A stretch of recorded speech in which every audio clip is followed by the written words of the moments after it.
আসসালামু আলাইকুম সবাইকে। মেডিকেল অ্যাডমিশন প্রোগ্রামে সবাইকে স্বাগতম। আজকে আমি আছি অনিমেষ এবং আজকে আমাদের পদার্থবিজ্ঞানের আলোচনার বিষয় হচ্ছে তাপগতিবিদ্যা। তো প্রথমে আমরা যে জিনিসটা শিখব সেটা হচ্ছে তাপগতিবিদ্যার শূন্যতম সূত্র। জিনিসটা কি? যে দুইটি বস্তু তৃতীয় কোনো বস্তুর সাথে যদি তাপীয় সাম্যাবস্থায় থাকে তবে প্রথমোক্ত বস্তু দুটি পরস্পরের সাথে তাপীয় সাম্যাবস্থায় থাকবে। জিনিসটা ব্যাখ্যা করলে এরকম দাঁড়ায়, সাপোজ এখানে তিনটা বস্তু আছে এ, বি এবং সি। তিনটা বস্তুর মধ্যে এ এবং বি বস্তু তাপীয় সমতায় আছে। এ এবং বি বস্তু যদি তাপীয় সমতায় থাকে এবং বি এবং সি বস্তু যদি তাপীয় সমতায় থাকে তাহলে বলা যেতে পারে এ এবং সি বস্তু তাপীয় সমতায় আছে। খুব সিম্পল একটা ব্যাপার, এটাই হচ্ছে তাপগতিবিদ্যার শূন্যতম সূত্র এবং বিজ্ঞানী ফাউলার হচ্ছে এই সূত্র প্রদান করেন। তো আমরা যে কোনো ধরনের পদার্থবিজ্ঞান বা অন্য যে কোনো সূত্র আমরা এভাবে পড়াশোনা করি যে প্রথম সূত্র, দ্বিতীয় সূত্র এভাবে, কিন্তু শূন্যতম সূত্রটা আমরা আসলে কখনো জেনারেলি দেখি না। তো এটা কেন শূন্যতম সূত্র, এটার ব্যাখ্যা আমি একটুখানি পরে দিচ্ছি। পরবর্তীতে আসি যে তাপমাত্রার ধারণা। এটি হলো বস্তুর তাপীয় অবস্থা যা ওই বস্তু হতে অন্য বস্তুর তাপের প্রবাহ নিয়ন্ত্রণ করে এবং তাপ প্রবাহের অভিমুখ নির্ণয় করে। তো তাপমাত্রা আমরা সবাই জানি তাপ পরিমাপের একক। তো এই তাপমাত্রার যে সংজ্ঞাটা দিয়ে আসলে কি বোঝায়? সংজ্ঞাটা দিয়ে বোঝায় হচ্ছে সাপোজ এ একটি বস্তু, বি একটি বস্তু। এই বস্তুতে যদি তাপ বেশি থাকে সেটা তাপমাত্রা বেশি হবে। সাপোজ আমি সেটাকে ধরে নিলাম 30°C। আর বি একটি বস্তু, সেটার তাপ কম, সেটার তাপমাত্রা ধরে নিলাম 20°C। তাহলে এই দুইটি বস্তু যদি পরস্পর পাশাপাশি আসে তাহলে এদের মধ্যে তাপের বিনিময় ঘটবে এবং এ বস্তু থেকে বি বস্তুতে তাপ পরিবহন করবে। এবং এই যে পরিবহন হচ্ছে এটাকে আমরা কিভাবে মাপবো? তাপমাত্রা দিয়ে। তো তাপমাত্রা আমরা জেনারেলি মাপার জন্য থার্মোমিটার ইউজ করি। আমাদের গায়ে যদি জ্বর থাকে, আমাদের দেহের স্বাভাবিক তাপমাত্রা থেকে যদি তাপমাত্রা বেশি হয় সেক্ষেত্রে জ্বর হয় এবং সেক্ষেত্রে আমরা থার্মোমিটার দিয়ে তাপমাত্রাটা মাপি। থার্মোমিটারে পারদ থাকে, কিন্তু তাপমাত্রা নির্ণয়ের আরও কিছু পদ্ধতি আছে, যেমন আমি এখানে উল্লেখ করেছি যে প্লাটিনাম রোধ থার্মোমিটার। সেক্ষেত্রে প্লাটিনামের রোধ এবং তড়িৎ রোধের উষ্ণতামিতির ধর্মকে ব্যবহার করে তাপমাত্রা নির্ণয় করা হয়। তারপর হচ্ছে থার্মোকাপল থার্মোমিটার, যেখানে হচ্ছে তাপীয় তড়িৎচালক শক্তির ধর্মকে ব্যবহার করে তাপমাত্রা নির্ণয় করা হয়।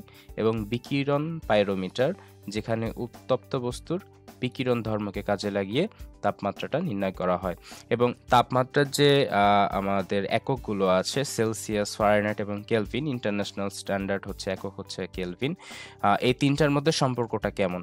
সম্পর্কটা আমি এখানে সূত্রের মাধ্যমে উল্লেখ করে দিয়েছি যে C/5 is equal to F-32 divided by 9 is equal to K-273 divided by 5।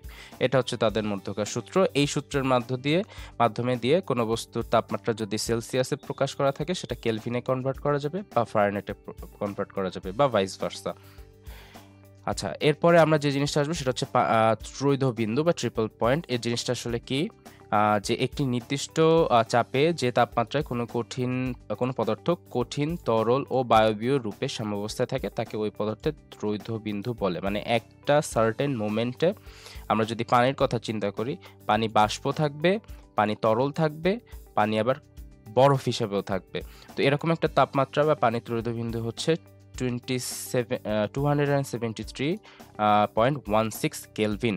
0.16 কেলভিনটাও কিন্তু মনে রাখা লাগবে, কারণ এটা কিন্তু এমসিকিউ এর জন্য খুব বেশি ইম্পর্টেন্ট। কারণ এমসিকিউতে অপশন কিন্তু 273ও থাকবে, সাথে 273.16ও থাকবে। সেক্ষেত্রে সব থেকে রাইট যে অ্যান্সারটা সেটাই হবে অ্যান্সার। এটার অ্যান্সারটা হচ্ছে 273.16 কেলভিন। পরবর্তীতে আসি যে তাপগতিবিদ্যার প্রথম সূত্র। এখন আমরা যে প্রথমে যে জিনিসটা পড়লাম যে তাপগতিবিদ্যার শূন্যতম সূত্র, তাই তো? সমস্যাটা হচ্ছে কি, ওটার নাম শূন্যতম বা জিরোথ ল কেন হয়েছে? সেটা হচ্ছে তাপগতিবিদ্যার প্রথম সূত্র হচ্ছে থার্মোডাইনামিক্সের অ্যাকচুয়ালি প্রথম আবিষ্কৃত সূত্র, কিন্তু এর পরে আসলে তাপগতিবিদ্যার শূন্যতম যে সূত্রটা সেটা আবিষ্কার হয়।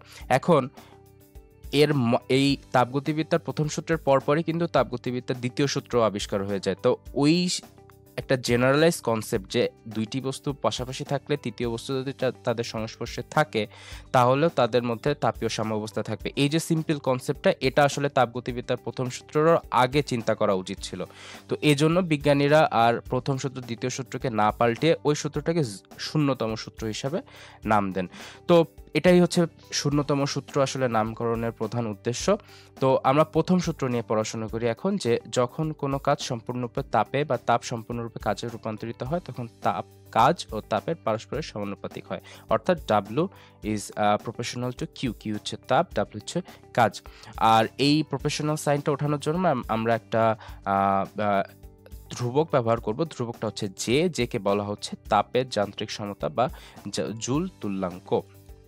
এখন এই একই তাপগতিবিদ্যার প্রথম সূত্রকে ক্লসিয়াস অন্যভাবেও প্রকাশ করেন। এই আমরা যে উপরে যে W is proportional to Q পড়লাম, এই সূত্রটা আসলে জুল প্রদান করেছিলেন, কিন্তু এই একই সূত্রকে আবার ক্লসিয়াস অন্যভাবে বিবৃতি করেন। সেটা হচ্ছে প্রদত্ত তাপ ইজ ইকুয়াল টু অভ্যন্তরীণ শক্তি যোগ বাহ্যিক শক্তি। এটাকে যদি আমরা ইকুয়েশনে প্রকাশ করি যে dq is equal two du plus dw, অর্থাৎ dq হচ্ছে প্রদত্ত তাপ, du হচ্ছে অভ্যন্তরীণ শক্তি এবং dw হচ্ছে বাহ্যিক কাজ। এখন এই সূত্রের মধ্যে dw কে আমরা হচ্ছে কনভার্ট করে লিখতে পারি হচ্ছে p.dv। এই সূত্রটা বা এই ধারণাটা আমরা পরবর্তীতে অধ্যায় শেষে আসতে পারবো, যে dw is equal two p.dv মানে প্রেসার আর হচ্ছে আয়তনের চাপ এবং আয়তনের গুণফল, আয়তন পরিবর্তনের গুণফল। তো ও হিসাবেও কিন্তু আমরা হচ্ছে dq is equal two du plus pdv লিখতে পারি। আচ্ছা, এখন এখানে এই সূত্রেরই কিছু শর্ত আমরা এখন পড়ব। এই সূত্রের শর্ত কি, যে যেমন dq অর্থাৎ তাপ, এটা যদি ধনাত্মক হয় তাহলে সিস্টেমে তাপ সরবরাহ করা বোঝায়, এবং dq যদি ঋণাত্মক হয় তাহলে সেটা সিস্টেম তাপ হারায় সেটা বোঝায়।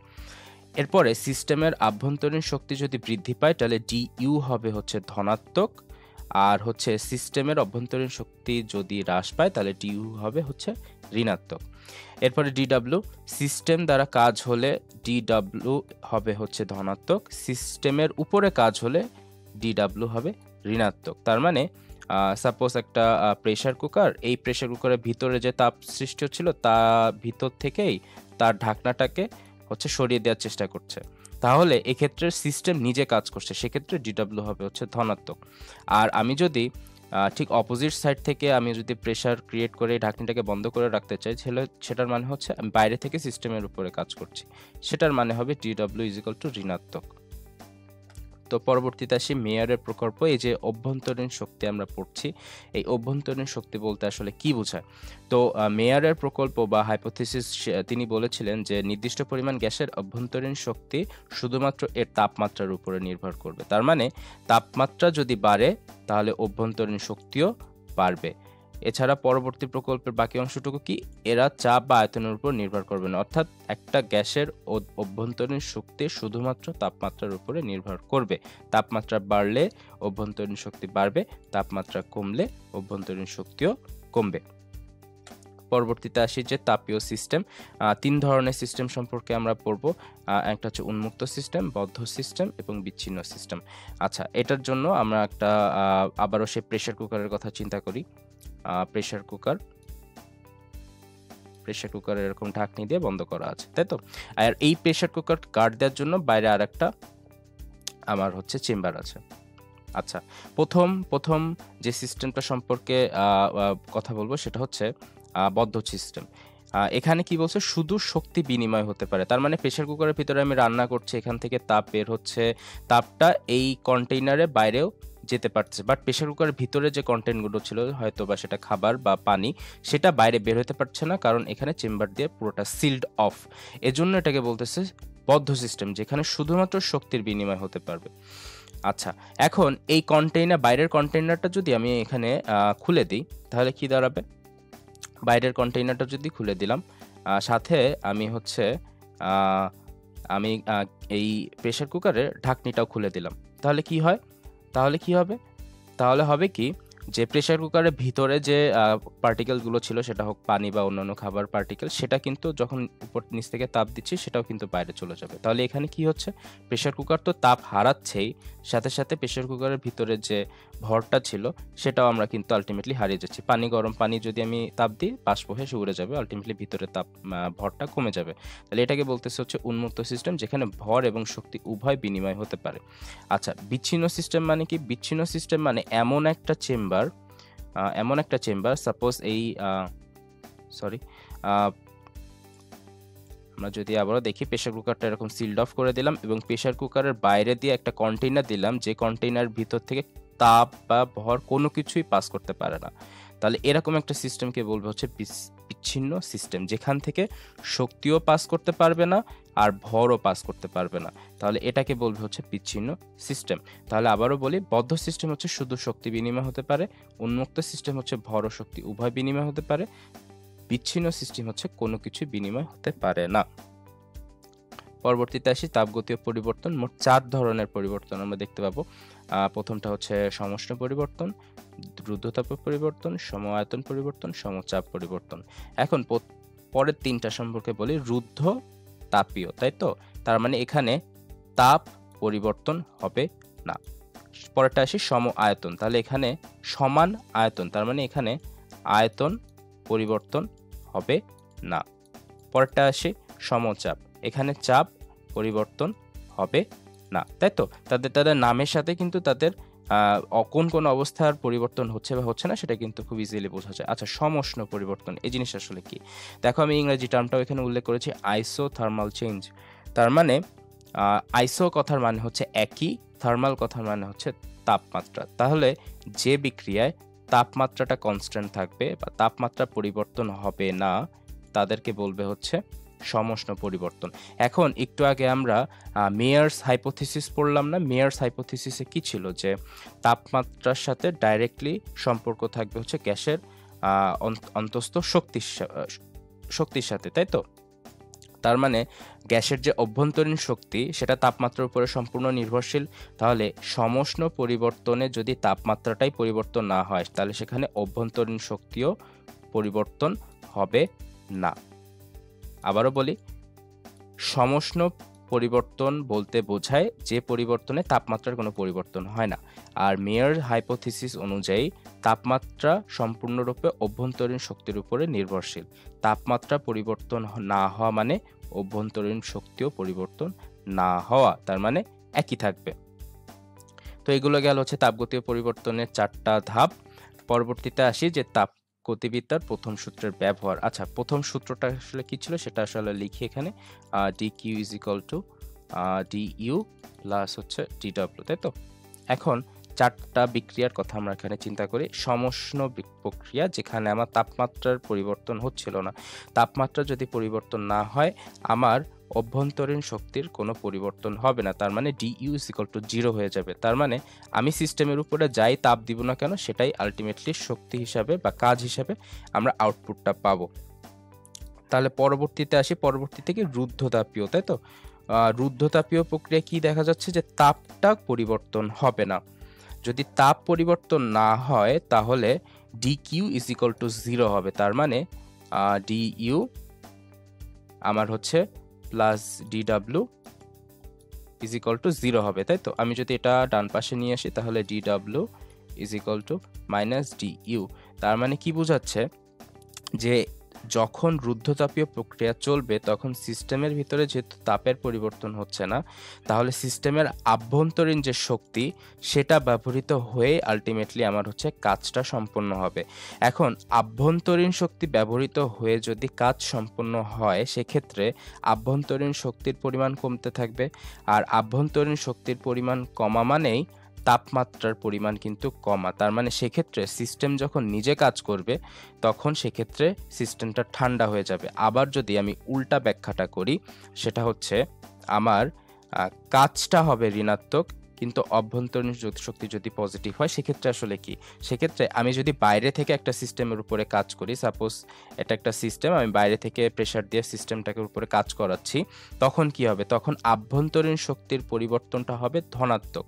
তার মানে আভ্যন্তরীণ শক্তির পরিমাণটা বাড়বে, আর আভ্যন্তরীণ শক্তির পরিমাণ বাড়া মানেই তাপমাত্রা বাড়া, তখন সিস্টেমটা বেশি গরম হবে। আবারও রিপিট করছি, রুদ্ধতাপীয় প্রক্রিয়া তাপের কোনো পরিবর্তন হয় না, তার মানে অভ্যন্তরীণ যে শক্তি সেটা ব্যবহার করে সিস্টেম কাজ করে। উল্টো ক্ষেত্রে সিস্টেমের উপরে যদি আমি কাজ করি তাহলে ভিতরে অভ্যন্তরীণ শক্তি বাড়বে এবং সিস্টেমটা গরম হবে। পরবর্তীতে আসে যে সম-আয়তন প্রক্রিয়া। সম-আয়তন প্রক্রিয়ার ক্ষেত্রে কি বলছিলাম আমরা, যে আয়তনটা সমান থাকবে, তাহলে P ইন্টু ডিভি মানে আয়তনের পরিবর্তনটা হবে হচ্ছে 0। সেক্ষেত্রে কি হবে, আমি যদি এই সমীকরণটা ব্যবহার করি সেক্ষেত্রে হবে হচ্ছে dq is equal two du, তার মানে যা তাপটা আমি সরবরাহ করবো সেটা আলটিমেটলি অভ্যন্তরীণ শক্তিতে পরিণত হবে। সমচাপ প্রক্রিয়ার ক্ষেত্রে dw is equal two pdv, এক্ষেত্রে তেমন কোনো আলাদা ব্যাখ্যা করার প্রয়োজন নেই, just dw is equal two pdv মানে আমার ওখানে চাপটা পরিবর্তন হবে না। পরবর্তীতে আসি যে সমষ্ণ পরিবর্তন এবং রুদ্ধতাপ পরিবর্তনের শর্ত বা এদের মধ্যে ফান্ডামেন্টাল কি ডিফারেন্স আছে। প্রথমে আসি, প্রথম ডিফারেন্সটা হচ্ছে গ্যাসকে একটি সুপরিবাহী পাত্রে রাখতে হবে সমষ্ণ পরিবর্তনের ক্ষেত্রে, রুদ্ধতাপীয় ক্ষেত্রে একটা কুপরিবাহী পাত্রে রাখতে হবে। আমি যে প্রেসার কুকারের কথা বলছিলাম না, প্রেসার কুকারের বাইরে একটা কন্টেইনার রাখা, যেটা ভিতর দিয়ে কোনো রকম আমার হচ্ছে তাপ পরিবহন হতে পারবে না, তো সেক্ষেত্রে এরকম কুপরিবাহী পাত্র ব্যবহার করতে হবে। তারপর সমষ্ণ পরিবর্তনের ক্ষেত্রে পাত্রের চতুষ্পার্শ্বস্থ বান্ধবে তাপগ্রাহিতা বা তাপ ধারণ ক্ষমতা উচ্চ হতে হবে, এক্ষেত্রে কম হতে হবে। তারপর চাপের পরিবর্তন ধীরে ধীরে সংঘটিত হবে এবং চাপের পরিবর্তন দ্রুত সংঘটিত হবে রুদ্ধতাপ প্রক্রিয়া। প্রয়োজনীয় তাপ বর্জন বা তাপ গ্রহণ বা বর্জনের দ্বারা তাপমাত্রা স্থির থাকবে, আর এখানে শেষ সূচক থাকবে না। এবং খুবই ইম্পর্টেন্ট একটা টপিক, সেটা হচ্ছে সমষ্ণ প্রক্রিয়ায় পিভি ইজ ইকুয়াল টু ধ্রুবক হবে, তার মানে সে বয়লের সূত্র মেনে চলবে। আর রুদ্ধতাপের পরিবর্তনের সূত্রের ক্ষেত্রে পিভি ইন্টু গামা মানে to the power gamma is equal to ধ্রুবক হবে, তার মানে তাদের মধ্যে একটা মেজর ডিফারেন্স হচ্ছে, এই রুদ্ধতাপীয় সমষ্ণ প্রক্রিয়ার মধ্যে একটা মেজর ডিফারেন্স হচ্ছে গামা। এটার পরবর্তীতে আমরা আসব যে এই ডিফারেন্সটা আসলে কি। পরবর্তীতে আসি যে মোলার আপেক্ষিক তাপ। মোলার আপেক্ষিক তাপ মানে কি, যে 1 মোল গ্যাসের তাপমাত্রা 1 ডিগ্রি বাড়াতে যে পরিমাণ তাপের প্রয়োজন হয় ওই গ্যাসের মোলার তাপ ধারণ ক্ষমতা বা মোলার আপেক্ষিক তাপ বলে সেটাকে। আর আমরা যদি সমীকরণের মাধ্যমে প্রকাশ করি তাহলে তার আবেগ হচ্ছে C is equal to del Q divided by N del T. Q মানে হচ্ছে তাপমাত্রার পরিবর্তন, এন মানে মূল সংখ্যা, আর হচ্ছে ডেল টি মানে তাপমাত্রার পরিবর্তন। এখন এই মোলার আপেক্ষিক তাপকে দুই ভাগে ভাগ করা যায়, একটা হচ্ছে স্থির চাপে গ্যাসের মোলার আপেক্ষিক তাপ, আর একটা হচ্ছে স্থির আয়তনে। স্থির চাপের ক্ষেত্রে আমরা সিপি ইজ ইকুয়াল টু ব্যবহার করব, আর স্থির আয়তনের ক্ষেত্রে সিভি ব্যবহার করব। এখন এই স্থির চাপ এবং স্থির আয়তন এর মোলার আপেক্ষিক তাপের একটা ডিফারেন্স আছে, তাদের মধ্যে ইকুয়েশন হিসাব করে দেখা যায় তাদের মধ্যে ডিফারেন্সটা আসলে আর, এই আরটা কি, মোলার ধ্রুবক। মোলার ধ্রুবকের মান আমরা আগেও পড়েছি, সেটা হচ্ছে 8.314 জুল পার কেলভিন পার মোল। এখন তাদের ডিফারেন্সটা হচ্ছে আর, তার মানে CP is greater than CV. এই কতগুলো শর্ত কিন্তু খুবই ইম্পর্টেন্ট। এভাবে এমসিকিউ কোশ্চেন আসতে পারে যে নিচের কোনটি মোলার আপেক্ষিক তাপের জন্য সঠিক বা সঠিক নয়। সেক্ষেত্রে CP minus CV is equal to R, অথবা সিপি গ্রেটার দ্যান সিপি, অথবা gamma is equal to CP by CV, এরকম শর্তগুলো কিন্তু তুলে দেওয়া থাকতে পারে এবং যে কোনো একটা শর্ত উল্টিয়ে একটা ফোর্থ একটা অপশনে ভুল একটা অপশন দিয়ে দিতে পারে। তো এখানে শর্তগুলো আবারও উল্লেখ করছি যে সিপি এবং সিভি ডিফারেন্সটা হচ্ছে আর, অর্থাৎ CP is greater than CV, এবং তাদের অনুপাতটা হচ্ছে গামা। এখন এই গামার মান আমরা প্রথম পদার্থবিজ্ঞানের প্রথম পত্র পড়ে আসছি, এখানেও সেই একই জিনিসটা আছে, সেটা হচ্ছে এই গামার মান এক পারমাণবিক গ্যাসের ক্ষেত্রে হবে হচ্ছে 1.67, দ্বিপারমাণবিক গ্যাসের জন্য হবে 1.40 এবং বহু পারমাণবিক গ্যাসের জন্য সেটা হবে হচ্ছে 1.33। তাহলে গামাটা কি, গামাটা হচ্ছে সিপি এবং সিভি এর একটা অনুপাত। এক পারমাণবিক গ্যাস কি, এক পারমাণবিক গ্যাস হচ্ছে আমাদের যে নোবেল গ্যাসগুলো আছে, নিয়ন, জেনন, রেডন ইত্যাদি। আর বহু পারমাণবিক গ্যাসের ক্ষেত্রে কি, দ্বিপারমাণবিক গ্যাসের উদাহরণ কি, যেমন হাইড্রোজেন, অক্সিজেন, এগুলো হচ্ছে দ্বিপারমাণবিক গ্যাস, এবং বহু পারমাণবিক গ্যাসের ক্ষেত্রে আমরা বলতে পারি অ্যামোনিয়া। তো এদের ক্ষেত্রে দেখো এই গামার মানগুলোর মধ্যে সুন্দর একটা মিল আছে, সেটা হচ্ছে পরমাণু যত বাড়বে গামার মান তত কমবে। পরমাণুর মান যত বাড়বে গামার মান তত কমবে। এক পরমাণুর জন্য 1.67, বহু পরমাণুর জন্য 1.33। পরবর্তীতে আসি যে এই যে রুদ্ধতাপীয় রেখা সমষ্ণ রেখা হচ্ছে গামা গুণ খরা, একটা খুব ইম্পর্টেন্ট একটা তথ্য। এখন এই গামা গুণ খাড়া বলতে আসলে কি বোঝায়? যে আমরা একটু আগে দেখলাম না যে রুদ্ধতাপীয় এবং সমষ্ণ পরিবর্তনের মধ্যে পার্থক্য, সেখানে কি দেখলাম যে পিভি হচ্ছে সমষ্ণ পরিবর্তনের জন্য ধ্রুবক হবে, সাপোজ সেটা কে, আর রুদ্ধতাপীয় জন্য হবে হচ্ছে PV to the power gamma is equal to K. এই যে গামার পার্থক্যর কারণে আমরা যদি পি বনাম ভি একটা লেখচিত্র দেখি, সেক্ষেত্রে দেখা যাবে আমি যে রেড কালার যেটা করতেছি সেটা হবে হচ্ছে আমার রুদ্ধতাপীয় প্রক্রিয়ার লেখ, আর যেটা কালো কালারে দেখা যাচ্ছে সেটা হবে হচ্ছে আমার সমষ্ণ প্রক্রিয়ার লেখ। এখন এক্ষেত্রে দেখা যাচ্ছে যে এই রুদ্ধতাপীয় প্রক্রিয়াটা হচ্ছে একটু খাড়া কম্পেয়ার টু সমষ্ণ পরিবর্তনের লেখ। তো এই খাড়া কতটুকু, এই খাড়ার গুণটাকে বা খাড়ার পরিমাণটাকে হিসাব করা হয়েছে হচ্ছে গামা গুণ। এজন্য এটা বলা হয় যে রুদ্ধতাপীয় রেখা সমষ্ণ রেখা হচ্ছে গামা গুণ খাড়া। মানে এটা অবশ্যই দেখা যাচ্ছে যে তোমার হচ্ছে সমষ্ণ চেতে একটুখানি হলো স্ট্রেট লাইন, সেক্ষেত্রে বলা হচ্ছে এটি বেশি খাড়া, এবং কত গুণ বেশি খাড়া? গামা গুণ খাড়া। পরবর্তীতে আসি যে তাপগতিবিদ্যার দ্বিতীয় সূত্র। এই তাপগতিবিদ্যার দ্বিতীয় সূত্রের ভিত্তি দেন হচ্ছে সাদি কার্নো, এবং তিনি বলেন কোনো নির্দিষ্ট পরিমাণ তাপশক্তি সম্পূর্ণ বা পুরোপুরিভাবে যান্ত্রিক শক্তিতে রূপান্তর করার মতো যন্ত্র তৈরি সম্ভব না। আমরা যদি প্রথম সূত্রের কথা চিন্তা করি, সেখানে কি দেখেছি? D Q is equal to D U plus হচ্ছে ডিডাব্লিউ, তাই তো? তার মানে আমি যা তাপ দিচ্ছি তা কিছুটা অভ্যন্তরীণ শক্তি পরিবর্তনে সাহায্য করবে আর কিছুটা কাজ হবে, কিন্তু আলটিমেটলি বাস্তব জীবনে এটা আসলে সম্ভব না। মানে যা তাপ আমি দিব তা সাপোজ 100% যদি আমি তাপ দিই, তাহলে হয়তো বা আমি হচ্ছে আউটপুট এখানে 100% পাওয়ার কথা ছিল, কিন্তু সেখানে আমি লেস দ্যান 100% পাবো। তো এই তাপগতিবিদ্যার দ্বিতীয় সূত্র হচ্ছে এটার উপরে বেস করে তৈরি করা। তো এই তাপগতিবিদ্যার দ্বিতীয় সূত্র বিভিন্ন বিজ্ঞানী বিভিন্নভাবে বর্ণনা করেছেন। আগের কালে, মানে বেশ আগে 7-8 বছর আগে, মেডিকেলের কোশ্চেন এভাবে দিত যে নিচের তাপগতিবিদ্যার সূত্রটি কে প্রদান করেছেন, মানে টোটাল সূত্রটা উল্লেখ করেই অপশানে থাকতো কোন বিজ্ঞানী এটা দিয়েছেন। তো এখন অত বড় কোশ্চেন হবে কিনা আমি সঠিক শিওর না, কিন্তু তারপরও কিছু কি পয়েন্টস প্রত্যেক বিজ্ঞানীর মধ্যে ডিফারেন্স আছে। যেমন সাদি কার্নো বলেছেন শুধুমাত্র যন্ত্রের কথা। ক্লসিয়াসের যদি বিবৃতি তুমি দেখো, বইতে দেয়া আছে, সেখানে স্বয়ংক্রিয় যন্ত্রের কথা বলা আছে। কেলভিনের বিবৃতি তুমি যদি দেখো, সেখানে দেয়া থাকবে হচ্ছে শক্তির অবিরাম সরবরাহ। এগুলো হচ্ছে কি পয়েন্টস, মানে সংজ্ঞার মধ্যে এই পয়েন্টটা অবশ্যই থাকবে। তারপর প্লাং যে বিবৃতি দিয়েছেন তা সেখানে তিনি উল্লেখ করেছেন তাপ ইঞ্জিন। তার মানে প্রত্যেক এই যে 4 জন ব্যক্তির বিবৃতির মধ্যে কিন্তু 4টা কি পয়েন্টস আছে। সাদি কার্নো বলেছেন যন্ত্র, ক্লসিয়াস বলেছেন স্বয়ংক্রিয় যন্ত্র, কেলভিন বলেছেন শক্তির অবিরাম সরবরাহ, প্লাঙ্ক বলেছেন তাপীয় ইঞ্জিন। পুরো বিবৃতিটা মুখস্থ না থাকলেও এই 4টা কি পয়েন্টস যেন মানুষ আমাদের মনে থাকে, তাহলে আমরা অন্তত কোশ্চেন এখান থেকে আসলে অ্যান্সার করতে পারবো। পরবর্তীতে আসি যে তাপগতিবিদ্যার সূত্রের মূল বক্তব্য। সেটা হচ্ছে আমরা যে 3টা সূত্র পেলাম, শূন্যতম সূত্র, প্রথম সূত্র এবং দ্বিতীয় সূত্র। এই সূত্রের আসলে মূল বক্তব্যটা আসলে কি? শূন্যতম সূত্রের মূল বক্তব্য হচ্ছে তাপমাত্রা। আমরা শূন্যতম সূত্র থেকে আমরা তাপমাত্রার ধারণা পাই, প্রথম সূত্র থেকে ধারণা পাই হচ্ছে অভ্যন্তরীণ শক্তি, এবং দ্বিতীয় সূত্র সম্পর্কে আমরা ধারণা পাই হচ্ছে এনট্রপি। এনট্রপি কি আমরা এই অধ্যায়ের একদম শেষে পড়ব। পরবর্তীতে আসি প্রত্যাবর্তী প্রক্রিয়া এবং অপ্রত্যাবর্তী প্রক্রিয়া, এই দুটার মধ্যে আসলে ডিফারেন্সটা কি? তার আগে আমি একটা উদাহরণ দিই আসলে প্রত্যাবর্তী প্রক্রিয়াটা কি জিনিস। সাপোজ মাটি থেকে 10 মিটার দূর উঁচুতে তুমি একটা রাবারের বল নিলা, এবং এই বলটাকে তুমি হচ্ছে আস্তে নিচে ফেলে দিলা কোনো আলাদা বল প্রদান না করে। তাহলে আমরা জানি পড়ন্ত বস্তু অটোমেটিকলি পৃথিবীর অভিকর্ষণ বলের কারণে নিচে পড়বে, তাই তো? রাবারের বল হওয়ার কারণে এই বলটা স্থিতিস্থাপক হবে, এবং স্থিতিস্থাপক বল হলে কি হবে? মাটিতে পড়ে সে আবার উপরের দিকে উঠবে, তাই তো? এখন এখানে একটা জিনিস খেয়াল করতে হবে, আমি 10 মিটার উপর থেকে বলটা ছুড়লেই সেই বলটা কিন্তু মাটিতে পতিত হয়ে আবার 10 মিটার উপরে উঠবে না।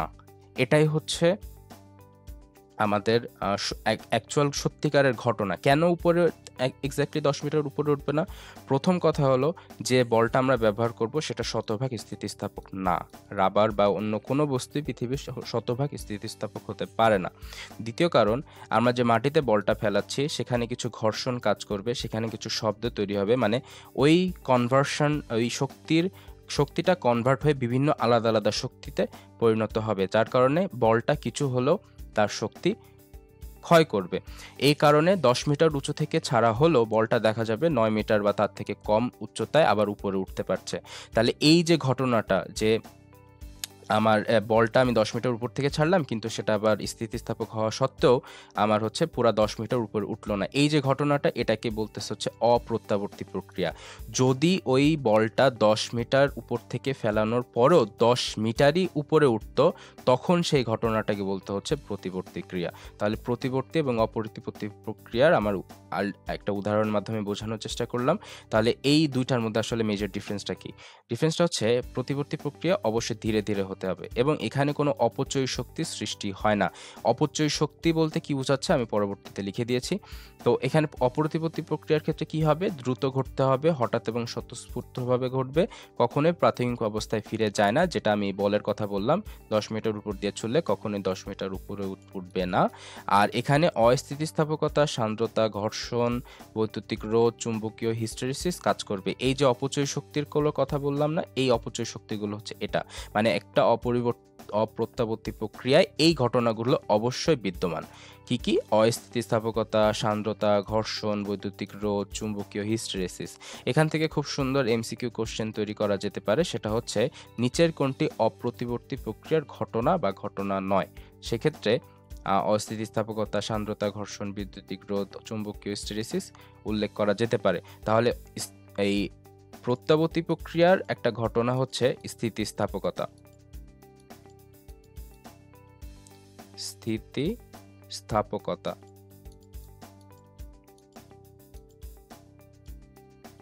স্থিতিস্থাপকতা তো প্রত্যাবর্তী প্রক্রিয়ার ঘটনা যদি স্থিতিস্থাপকতা হয়, অপর প্রত্যাবর্তী ঘটনার অস্থিতিস্থাপকতা হবে। আচ্ছা, এটা মুছে দিই। আচ্ছা, তো এর পরবর্তীতে আমাদের কি থাকবে? যে তাপীয় ইঞ্জিন। তাপীয় ইঞ্জিন কি জিনিস? যে যন্ত্র দ্বারা তাপ শক্তিকে যান্ত্রিক শক্তিতে রূপান্তর করা হয় তাকে তাপ ইঞ্জিন বলে, যেমন বাষ্পীয় engine, petrol engine, diesel engine. তার মানে আমাদের মোটর বাইক, গাড়িতে যে ইঞ্জিনগুলো থাকে সেই ইঞ্জিনগুলো সবই হচ্ছে এক একটা তাপীয় ইঞ্জিন, মানে সেখানে আমি পেট্রোল দিই বা ডিজেল দেই, সেগুলো কনভার্ট হয়ে আমার হচ্ছে তাপ উৎপন্ন করে এবং তাপটাই আলটিমেটলি ইঞ্জিনকে চলতে সাহায্য করে, তাই তো? তো এই ইঞ্জিনের দক্ষতা কিভাবে নির্ণয় করা হয়? এটা দিয়ে প্রকাশ করা হয়। দক্ষতাটা হচ্ছে Q1 - Q2 বাই Q1, তার মানে রূপান্তরিত তাপ শক্তি ডিভাইডেড বাই শোষিত তাপ শক্তি। এবং এই ইঞ্জিনের দক্ষতা, আমাদের যে নর্মাল আমরা যে ইঞ্জিনগুলো দেখি বাষ্পীয়, পেট্রোল বা ডিজেল, সেক্ষেত্রে এই ইঞ্জিনের দক্ষতা হয় মাত্র 30%। তার মানে আমরা যে পেট্রোলটা দিচ্ছি, সাপোজ সেই পেট্রোল যদি 100 মিটার, সাপোজ যেটুকু পেট্রোল দিচ্ছি সেটুকু দিয়ে 100 মিটার দূরত্ব একটা গাড়ি অতিক্রম করার কথা, কিন্তু আলটিমেটলি সেটা যখন পেট্রোলটা যখন পুড়ছে, ইঞ্জিনটা যখন ব্যবহার করছে, তখন দেখা যাবে সেই পেট্রোল দিয়ে গাড়িটা মাত্র 30 মিটার যেতে পারছে। এখানে একটা সিস্টেম লস হয়।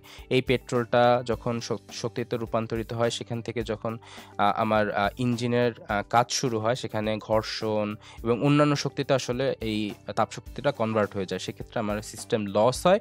এজন্য আমাদের দক্ষতাটা 100% থেকে নেমে 30% হয়। অ্যাকচুয়ালি এই তাপীয় ইঞ্জিন কিন্তু আমার তাপগতিবিদ্যার দ্বিতীয় সূত্রকে রিফ্লেক্ট করে। তার মানে সাদি কার্নো যেটা বলেছিলেন যে শতভাগ কখনো কনভার্সন পাওয়াটা সম্ভব না, অ্যাকচুয়ালি আমরা এটাই বাস্তব জীবনে দেখছি যে তাপ ইঞ্জিনের দক্ষতা মাত্র 30%। তো এরপরে আমরা আরেকটা জিনিস খেয়াল করবো, সেটা হচ্ছে কার্যকৃত সহগ K = অপসারিত তাপ ডিভাইডেড বাই সরবরাহকৃত তাপ, যেটা হচ্ছে আমাদের ইঞ্জিনের দক্ষতা ঠিক উল্টো ইকুয়েশন। এখন এই জিনিসটা কোথায় ব্যবহার করা হয়? এই জিনিসটা আমরা ব্যবহার করবো হচ্ছে রেফ্রিজারেটরে। এখন রেফ্রিজারেটর আর তাপ ইঞ্জিনের মধ্যে একটা মেজর ডিফারেন্স আছে। সেটা কি? তাপ ইঞ্জিনে বাইরে থেকে তাপ দেওয়া হয়, ইঞ্জিন কনভার্ট করে সেটা যান্ত্রিক শক্তিতে কনভার্ট হয়, তাই তো? মানে বাইরে থেকে যখন তাপ দেওয়া হয় তখন এখানে তাপের পরিমাণ থাকে হচ্ছে কম, কিন্তু রেফ্রিজারেটর ক্ষেত্রে চিন্তা করো, রেফ্রিজারেটর আমরা যখন খাদ্যটা সঞ্চয় করি রেফ্রিজারেটর ভিতরে, তখন সেই খাদ্যের তাপমাত্রা থাকে কিন্তু বেশি আর রেফ্রিজারেটরের তাপমাত্রা থাকে কম। তার মানে এই খাবার থেকে রেফ্রিজারেটর তাপ সংগ্রহ করে এবং নিজে ঠান্ডা করে। তো এজন্য আমাদের ইঞ্জিনের সাথে রেফ্রিজারেটরটা মেজর ডিফারেন্স আছে যে তারা বিপরীতভাবে কাজ করে, একজন তাপ দিয়ে কাজ করে আর একজন তাপ নিয়ে কাজ করে। তো এক্ষেত্রে এই জন্য ইকুয়েশনটা উল্টা হয়ে যায় এবং রেফ্রিজারেটর ক্ষেত্রে এই কার্যকৃত সহগের মান, আমরা যেটা ইঞ্জিনের দক্ষতা বলছিলাম, সেটার মান কত হয় 2 থেকে 6। তাহলে একটা তাপীয় ইঞ্জিনের দক্ষতা হয় হচ্ছে 30% আর রেফ্রিজারেটর কার্যকৃত সহগ হয় হচ্ছে 2 থেকে 6 এর মধ্যে। পরবর্তীতে আসি, সবার লাস্ট টপিক, সেটা হচ্ছে এনট্রপি। এনট্রপি আমরা বলছিলাম যে তাপগতিবিদ্যার দ্বিতীয় সূত্রের আলোচনার বিষয়বস্তু হচ্ছে এনট্রপি। এনট্রপিটা কি? যে রুদ্ধতা প্রক্রিয়ায় বস্তুর যে তাপীয় ধর্ম স্থির থাকে তাকে বলে হচ্ছে এনট্রপি। আর এনট্রপিটা আমার ইকুয়েশনটা কি? dS = dQ/T। টি হচ্ছে তাপের পরিমাণ, টি হচ্ছে তাপমাত্রা, টিএস হচ্ছে এনট্রপির পরিবর্তনের ফলাফল।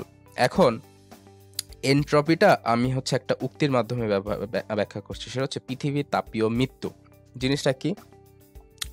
আমরা হচ্ছে নর্মালি আগের উদাহরণটাই আমরা দিই, সেটা হচ্ছে এই দুইটি বস্তু, একটা হচ্ছে এ আর একটা হচ্ছে বি, একটার তাপমাত্রা হচ্ছে 30 ডিগ্রি সেলসিয়াস, একটার তাপমাত্রা হচ্ছে 20 ডিগ্রি সেলসিয়াস। তো এদের দুইজনকে যখন পাশাপাশি আনবো তখন কি হবে? এদের মধ্যে একটা তাপীয় সাম্যাবস্থা তৈরি হবে, তাই তো? তার মানে এদের তাপমাত্রা তখন কিছুক্ষণ পরে দেখা যাবে কমে 25 হয়ে যাচ্ছে। তার মানে এদের মধ্যে একটা তাপমাত্রার ডিফারেন্স আছে বলেই কিন্তু এই তাপীয় সাম্যাবস্থাটা তৈরি হচ্ছে। আমাদের পৃথিবীর যে কোনো ইঞ্জিন, যে কোনো বস্তুর ক্ষেত্রে কিন্তু এই তাপীয় সাম্যাবস্থাটা আনার জন্য কিন্তু একটা তাপমাত্রার ডিফারেন্স থাকা প্রয়োজন, যে কোনো বিক্রিয়া। তো একটা সময় কি হবে, পৃথিবীর এনট্রপি যখন পৃথিবী না, সারা বিশ্বের এনট্রপি যখন সর্বোচ্চ হয়ে পৌঁছাবে, তখন এই কনভার্সন করার জন্য দুইটি বস্তুর তাপমাত্রার পার্থক্য তখন আর থাকবে না। তাহলে চিন্তা করে দেখা যাক, পরবর্তীতে সি এবং ডি দুইটা বস্তু যদি আমি নেই, সি এবং ডি দুইটা বস্তুর তাপমাত্রা হচ্ছে 30 ডিগ্রি সেলসিয়াস। তো 30 ডিগ্রি সেলসিয়াস হয়ে এদের মধ্যে কিন্তু দুইটা অলরেডি তাপীয় সাম্যাবস্থায় চলে আসে, কিন্তু একটা থেকে আরেকটা আমরা কনভার্ট করতে পারছি না, একটা থেকে তাপ আমরা অন্য জায়গায় নিতে পারছি না। তো একটা সময় পৃথিবীতে কি হবে, এই কনভার্সনটা আর সম্ভব হবে না, একটা বস্তু থেকে তাপ আর একটা বস্তুতে নেওয়া সম্ভব হবে না। আর এই প্রসেসটা দিয়ে কিন্তু আমরা সকল কেমিক্যাল রিয়াকশনগুলো করছি। তো তখন কি হবে, কেমিক্যাল রিয়াকশনগুলো তৈরি করা সম্ভব হবে না, পৃথিবীর আলটিমেটলি কি হবে, তাপীয় মৃত্যু হবে, মানে পৃথিবী ডিস্ট্রয়েড হয়ে যাবে। পৃথিবী ধ্বংসের অন্যতম একটা যুক্তি হচ্ছে পৃথিবীর তাপীয় মৃত্যু, যেটা আমরা এনট্রপি দিয়ে ব্যাখ্যা করতে পারি। তো এটা ছিল আমাদের পদার্থবিজ্ঞানের দ্বিতীয় পত্রের প্রথম অধ্যায়। পরবর্তীতে আমরা দ্বিতীয় অধ্যায় নিয়ে আলোচনা করব। তো আমাদের পরবর্তী আলোচনার অধ্যায় হচ্ছে স্থির তড়িৎ বা ইলেকট্রোস্ট্যাটিক্স। প্রথমে আমাদের যে জিনিসটা জানা লাগবে সেটা হচ্ছে কুলম্বের সূত্র বলতে আমরা কি বুঝি।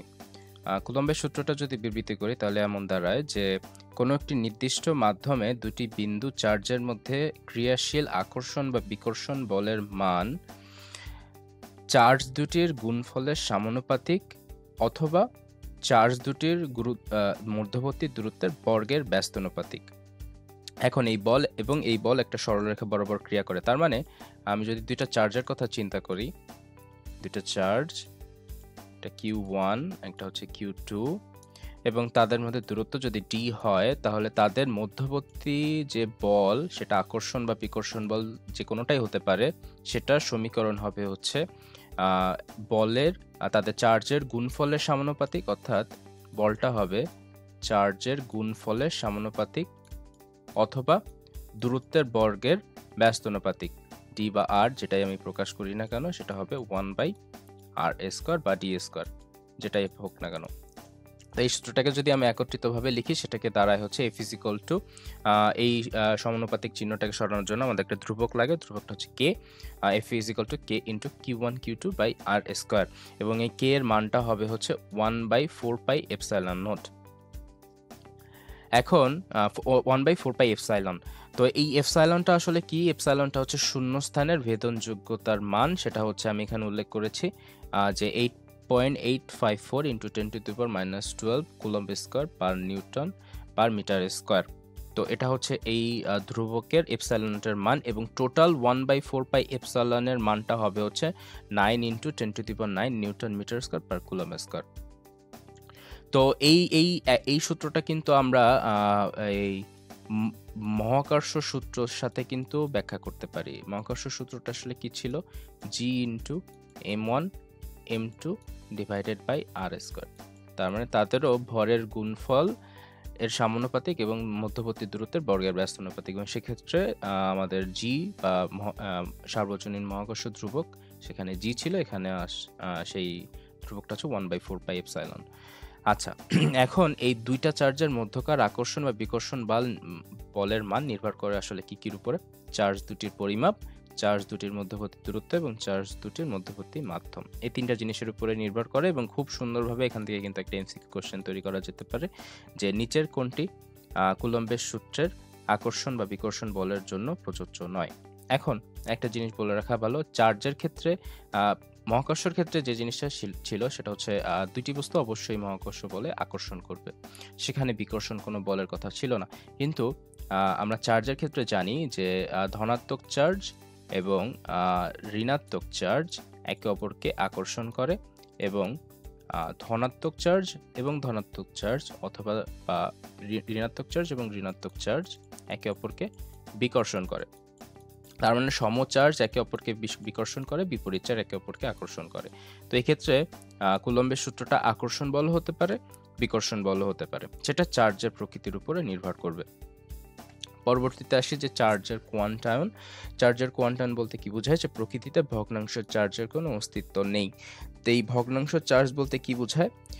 যে একটা ইলেকট্রনের চার্জের কথা আমরা চিন্তা করি, যদি একটা ইলেকট্রনের চার্জ হচ্ছে 1.6 × 10⁻⁹ কুলম্ব, তার মানে একটা ইলেকট্রন চার্জ থাকতে পারে বা 1e থাকতে পারে, 2e থাকতে পারে, 3e থাকতে পারে, কিন্তু 2.5e বা -3.7e সম্ভব না। তো এটাকে বলতেছে হচ্ছে চার্জের কোয়ান্টায়ন। এখন এখানে আরো একটা ইনফরমেশন আমি অ্যাড করেছি, সেটা হচ্ছে 1 কুলম্ব চার্জে 6.24 × 10⁻18 সংখ্যক ইলেকট্রনের চার্জ এর সমান চার্জ রয়েছে। দুটা ইনফরমেশন, সেটা হচ্ছে একটা ইলেকট্রনের চার্জ কতটুকু এবং 1 কুলম্ব চার্জে কতগুলো সংখ্যক ইলেকট্রন এর চার্জ থাকে সেটা। পরবর্তীতে আসি যে স্থির তড়িৎ বল এবং মহাকর্ষ বলের তুলনা। আমরা যে একটু আগে বললাম যে কুলম্বের সূত্র এবং হচ্ছে মহাকর্ষ সূত্র, এই দুটার মধ্যে আসলে এই দুইটা বলের মধ্যে আসলে পার্থক্য কি? পার্থক্য হচ্ছে সবথেকে দুর্বল বল হচ্ছে মহাকর্ষ বল, এবং মহাকর্ষ বলের একক যদি 1 হয় সেক্ষেত্রে স্থির তড়িৎ বল হবে তার তুলনায় 10 × 39 গুণ শক্তিশালী। তাহলে দেখা যাচ্ছে মহাকর্ষ বলের থেকে স্থির তড়িৎ বল কিন্তু অনেক গুণ বেশি শক্তিশালী। মহাকর্ষ বল শুধুমাত্র আকর্ষণধর্মী হয়, কিন্তু স্থির তড়িৎ বল আকর্ষণ বা বিকর্ষণধর্মী হতে পারে, যেটা আমরা একটু আগে দেখলাম যে পজিটিভ বা নেগেটিভ চার্জের মধ্যে আকর্ষণ বল থাকে এবং পজিটিভ বা সমচার্জের ভিতরে বিকর্ষণ বল থাকে। আচ্ছা, এরপরে আরেকটা কি, যে মহাকর্ষ বলের ক্ষেত্রে যে মাধ্যমের উপরে নির্ভরশীল না, পৃথিবীর যে কোনো মহাবিশ্বে যে কোনো জায়গায় থাকলে মহাকর্ষ বল একইভাবে কাজ করবে, বাট স্থির তড়িৎ বলের ক্ষেত্রে মাধ্যমটা খুবই ইম্পর্ট্যান্ট একটা ফ্যাক্টর। মাধ্যম চেঞ্জ হলে স্থির বলটাও তড়িৎ বলটাও চেঞ্জ হবে। পরবর্তীতে আসি তড়িৎ ক্ষেত্র। কোনো একটি চার্জিত বস্তু চারিদিকে যে অঞ্চল ব্যাপী তার প্রভাব বিস্তার করে সেই অঞ্চলটাকে চার্জিত বস্তু তড়িৎ ক্ষেত্র বলে। ধরা যায় এটা একটি কিউ একটি ধন চার্জ এবং তার চারপাশ বরাবর সে একটা প্রভাব ক্ষেত্র বানিয়ে রেখেছে, সেই প্রভাব ক্ষেত্রটাই হচ্ছে তড়িৎ ক্ষেত্র। তো এই তড়িৎ ক্ষেত্র প্রথম আবিষ্কার করেন হচ্ছে মাইকেল ফ্যারাডে, এবং এর একক হচ্ছে নিউটন পার কুলম অথবা ভোল্ট পার মিটার। তাহলে এককটাও কিন্তু খুব ইম্পর্টেন্ট, কে আবিষ্কার করেছে সেটাও ইম্পর্টেন্ট। এককটা আমি দুটাই উল্লেখ করে দিয়েছি, কারণ সবসময় যে এমসিকিউতে একটি নির্দিষ্ট এককই থাকবে তার বিপরীতটা থাকতে পারে না, এটা কখনো সম্ভব না। তো দুটি এককই আমাদের মনে রাখা লাগবে। পরবর্তীতে আসি যে তড়িৎ বলরেখা। এই যে ক্ষেত্র আমরা কথা চিন্তা করলাম, এই ক্ষেত্রর ক্ষেত্রে অবশ্যই তো কিছু বলরেখা তৈরি হবে, তাই তো? তো এই বলরেখাগুলোর বৈশিষ্ট্য কেমন সেটা আমি এখানে উল্লেখ করেছি, যে তড়িৎ বলরেখাগুলো খোলা বক্ররেখা। এটা আমার পাশে যে এই যে চিত্রটা দেখছি, এই চিত্রটা হচ্ছে একটা তড়িৎ বলরেখার চিত্র, নিচের চিত্রটা হচ্ছে একটা চুম্বকের বলরেখার চিত্র। আমি এখানে উল্লেখ করছি এটা চুম্বক আর একটা হচ্ছে তড়িৎ বলরেখা। আচ্ছা, তাহলে এই পাশের চিত্র দিয়ে তড়িৎ বলরেখার চিত্র দিয়ে আমরা বৈশিষ্ট্যগুলো কম্পেয়ার করব। তড়িৎ বলরেখাগুলো খোলা বক্ররেখা। এটার ব্যাখ্যা আমি একটু পরে দিচ্ছি। বলরেখাগুলো পরস্পরের উপর আড়াআড়িভাবে পার্শ্ব চাপ দেয়, তার মানে এদের এই দুইটা বলরেখা পরপর এদের একে অপরকে আড়াআড়িভাবে চাপ দেয়। দুটি বলরেখা কখনো পরস্পরকে ছেদ করে না। বলরেখাগুলো ধনাত্মক ভাবে চার্জিত পৃষ্ঠ থেকে বের হয়ে ঋণাত্মক পৃষ্ঠে শেষ হয়, তার মানে এই যে দেখা যাচ্ছে লাল প্রান্ত হচ্ছে ধনাত্মক, সেখান থেকে তৈরি হয়ে আলটিমেটলি ঋণাত্মক প্রান্তে যে শেষ হচ্ছে। এরপরে হচ্ছে বলরেখাগুলো স্থিতিস্থাপক সুতার মতো দৈর্ঘ্য বরাবর সংকৃত হওয়ার চেষ্টা করে, যার কারণে এটা হচ্ছে বাঁকা এবং একই পরিবাহিতে কোনো তড়িৎ বলরেখা শুরু বা শেষ হয় না। তার মানে এই যে আমি বলরেখাটা উল্লেখ করেছি, যে ছবিটা উল্লেখ করেছি, এটা অবশ্যই দুইটা আলাদা আলাদা বর্তনীর হতে হবে। এক বর্তনীর ধনাত্মক প্রান্ত থেকে বের হয়ে আর এক বর্তনীর ঋণাত্মক প্রান্তে যে শেষ হয়, তখনই চিত্রটা আসলে এরকম দাঁড়ায়। আর যদি একটা বর্তনীর ক্ষেত্রেই চিন্তা করা হয়, একটা বর্তনীর ধনাত্মক প্রান্ত থেকে বলরেখাগুলো সব চারিদিকে বের হয়ে যায়, সেখানে আর কখনো শেষ হয় না। তো এখানে আমি একটা জিনিস উল্লেখ করতে চাই, সেটা হচ্ছে এই চৌম্বক বলরেখার সাথে তড়িৎ বলরেখার আসলে পার্থক্যটা কি। কয়েকটা জায়গায় পার্থক্য আছে, তার মধ্যে প্রথম পার্থক্যটা বলি, যে এই চুম্বক বলরেখাগুলো বদ্ধ বলরেখা হয়, বদ্ধ বলরেখা হয়, আর চুম্বক বলরেখাগুলো নর্থ পোল থেকে বেরিয়ে, অর্থাৎ উত্তর মেরু থেকে বেরিয়ে দক্ষিণ মেরুতে যে শেষ হয়। তাহলে কি বললাম, একটা হচ্ছে চুম্বক বলরেখাগুলো বদ্ধ বলরেখা এবং চুম্বক বলরেখাগুলো নর্থ পোল বা উত্তর মেরু থেকে বের হয়ে সাউথ পোল অথবা দক্ষিণ মেরুতে যে শেষ হয়। কম্পেয়ার টু তড়িৎ বলরেখাগুলো খোলা বক্ররেখা এবং সেগুলো ধনাত্মক চার্জিত পৃষ্ঠ থেকে বের হয়ে ঋণাত্মক পৃষ্ঠে যে শেষ হয়। এই দুটো আমি পার্থক্য বলতে পারি। এখন এই চৌম্বক বলরেখাগুলো বদ্ধ বলরেখা বলতে আসলে কি বোঝায়, বদ্ধ আর খোলা বক্ররেখার মধ্যে আসলে কি বোঝায়, এই জিনিসটা একটুখানি জানা লাগবে। সেটা হচ্ছে সাপোজ এটা একটা ম্যাগনেট, এটা নর্থ পোল, এটা হচ্ছে সাউথ পোল। নর্থ পোল থেকে বলরেখাগুলো বের হয়ে সাউথ পোলে আসে, তাই তো? এখন এই বলরেখাটা কিন্তু চুম্বকের ভিতর পর্যন্ত কিন্তু স্টে করে, ভিতর থেকে ঘুরে এসে নর্থ থেকে সাউথে যায়, আবার সাউথ থেকে নর্থে আসে, আবার নর্থ থেকে সাউথে যায়, তার মানে একটা কমপ্লিট লুপ, একটা বদ্ধ রেখা। তার মানে এই তড়িৎ বলরেখাগুলো কিন্তু ধনাত্মক প্রান্তে শুরু হচ্ছিল, ঋণাত্মক প্রান্তে এসে শেষ হয়ে যায়, তাদের ভিতরকার মধ্যে কিন্তু আর কোনো কমিউনিকেশন নেই। কিন্তু চুম্বকটার ক্ষেত্রে সেটা নর্থ পোল থেকে বের হয়ে সাউথ পোলে যায়, আবার চুম্বকের ভিতরে ঢুকে সাউথ পোল থেকে নর্থ পোলে আসে, তাদের একটা ক্লোজড লুপ। আমি যদি এরকমভাবে চিন্তা করি, একটা ক্লোজড লুপ, মানে নর্থ থেকে সাউথে যায়, সাউথ থেকে নর্থে আসে, আবার নর্থ থেকে সাউথে যায়। তো এই জন্য এটাকে বলা হচ্ছে আমার চুম্বক বলরেখা হচ্ছে বদ্ধ বলরেখা, কিন্তু তড়িৎ বলরেখা হচ্ছে খোলা বক্ররেখা। পরবর্তীতে আসি যে তড়িৎ ক্ষেত্রের প্রাবল্য এবং আধান ঘনত্ব দুইটা আলাদা আলাদা টপিক, এবং আমি শুধু সূত্রটা এখানে উল্লেখ করেছি যে ক্ষেত্রের প্রাবল্যের ক্ষেত্রে F/Q এবং একক হবে হচ্ছে নিউটন পার কুলম। যে কোনো একটা জিনিস মনে রাখলেই কিন্তু হয় ইকুয়েশন অথবা নিউটন পার কুলম, মানে একক মনে থাকলে ইকুয়েশন বের করা সম্ভব, ইকুয়েশন মনে রাখলে এককটা বের করা সম্ভব। পরবর্তীতে আসি আধান ঘনত্বের সূত্রের ক্ষেত্রে আমি এখানে ইকুয়েশনটা উল্লেখ করেছি এবং এককটা উল্লেখ করেছি, এককটা হচ্ছে কুলম পার মিটার।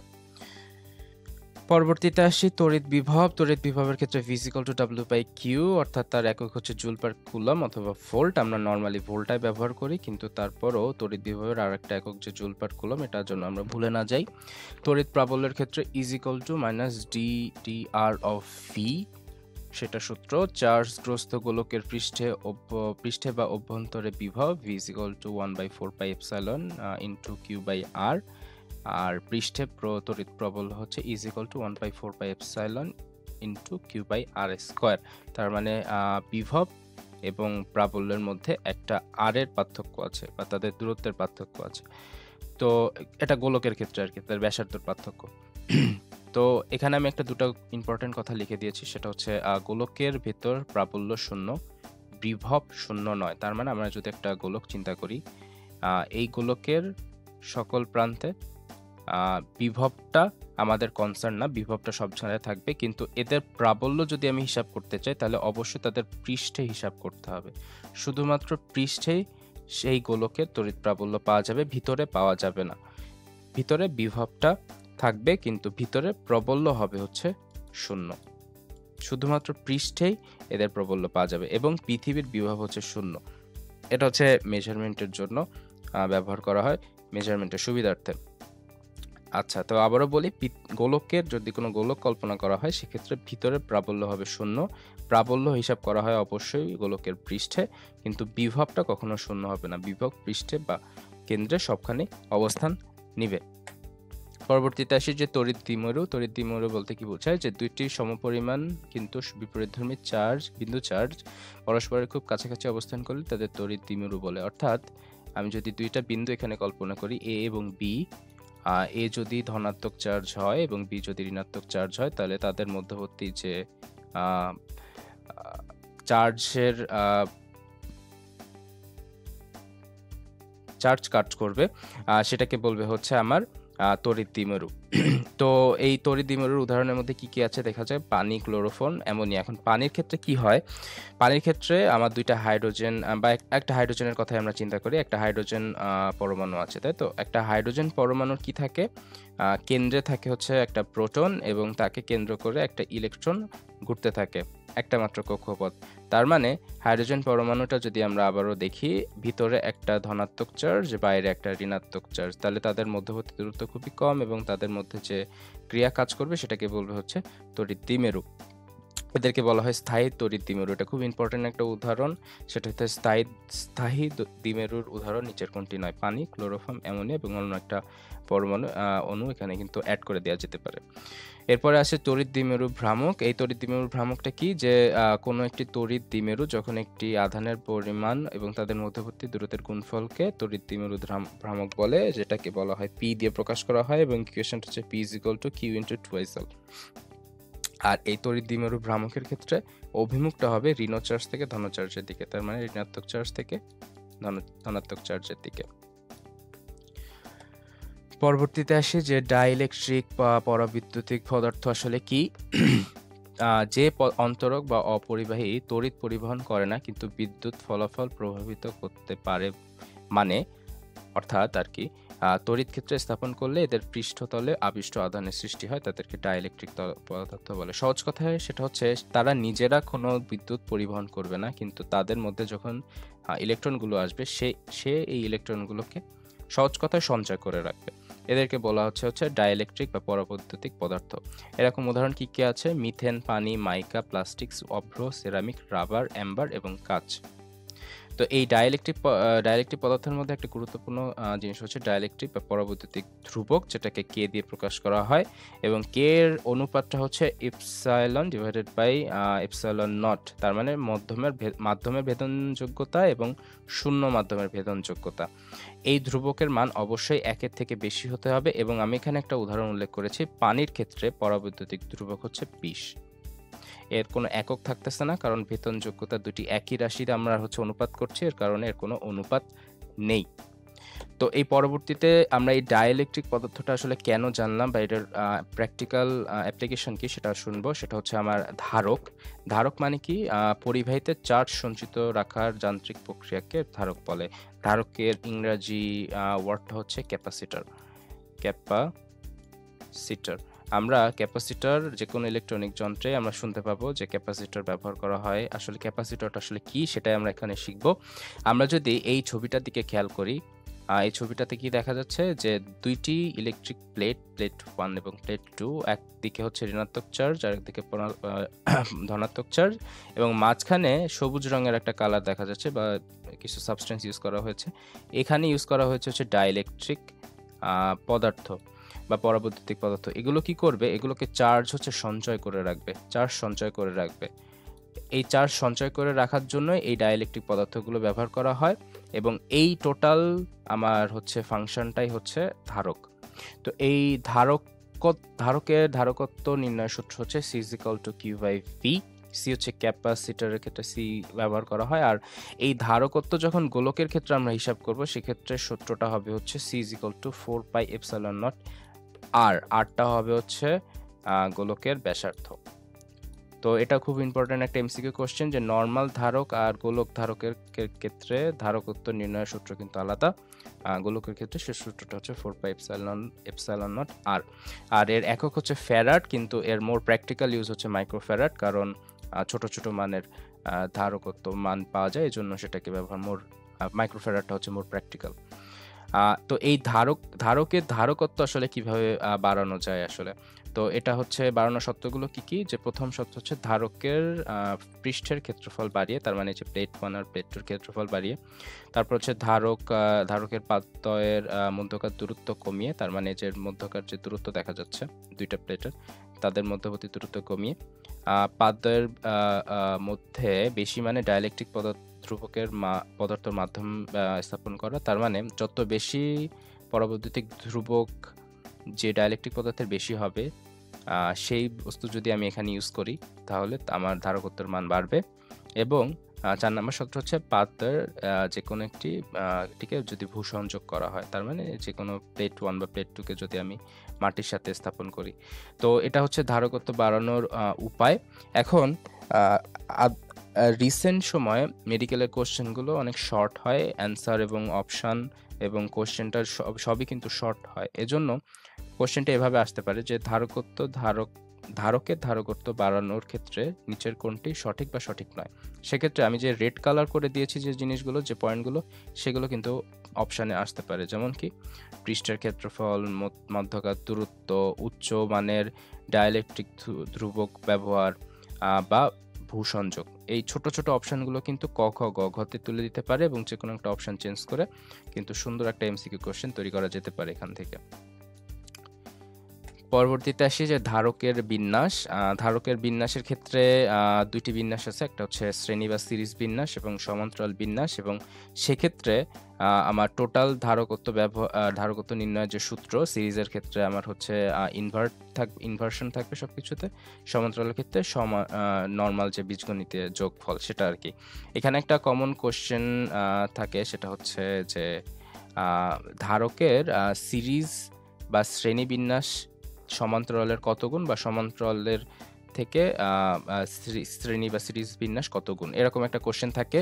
তো আমরা এই কোশ্চেনের অ্যান্সারটা এইভাবে দিই। সাপোজ এই সমীকরণে বা আমরা মোট যে ক্যাপাসিটরগুলো ব্যবহার করব প্রত্যেকটা ধারকত্বর মান হচ্ছে 2, তাই তো? তার মানে 1/CS যদি আমি বের করি, মানে আমার সিরিজে যদি বের করি, তাহলে কি দাঁড়াচ্ছে, আমি সাপোজ দুইটা ধারক ইউজ করলাম 1/2, তার মানে দাঁড়াচ্ছে হচ্ছে আমার 1/1 প্লাস তো 1ই হয়, তাই তো? আর তাহলে সিএস এর মান হবে, সিরিজের মান হবে হচ্ছে 1। আচ্ছা, আর আমি একইভাবে যদি আমি হচ্ছে সিপির মান বের করি, মানে প্যারালালের ক্ষেত্রে ধারকের মান বের করি, প্রত্যেকটার মান হচ্ছে 2, তার মানে 2 + 2 = 4। তার মানে দেখা যাচ্ছে সিএস সিপি হচ্ছে 1/4। অর্থাৎ দেখা যাচ্ছে যে সিরিজে আমি যদি ধারকগুলো বিন্যাস করি, সেইটার ধারকত্বের মান আমার হচ্ছে সমান্তরাল বিন্যাসের 4/1 হবে।